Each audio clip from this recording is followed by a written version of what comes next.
Doctors, what's the dumbest DIY treatment you've ever seen a patient attempt? I've had a guy in his early 20s come into the ER with a very odd and unusual looking bandage on his shin. He told me he had forgotten to tie his shoelaces while hiking and tripped over them, and the fall left him with a nasty 3-inch long and 1/2-inch deep wound in his leg. I asked him if he did anything to treat it directly after, and he smugly chuckled and sat back. Of course I did, I'm not stupid. I know if I went here first, you know-it-all doctors would have just given me some meds and told me to rest and recover. But I've never done those more harm than good meds in my life, so I just used the earth to heal my leg. I gave him a puzzled look as if to ask what he meant, and he noticed this and told me, "Go on then, take my bandage off and see for yourself if you don't believe in my natural treatment methods." I needed to inspect the wound either way, so I went to pull the bandage off.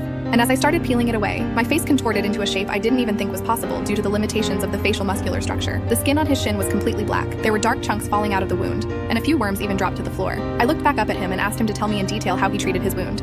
And he, pretty proudly, started explaining that he created a makeshift bandage by collecting the forest leaves, moss, and grass, mixing it all with river mud, sticking it together by spitting on it a few times, and stuffing it all into his leg. I didn't even know how to respond.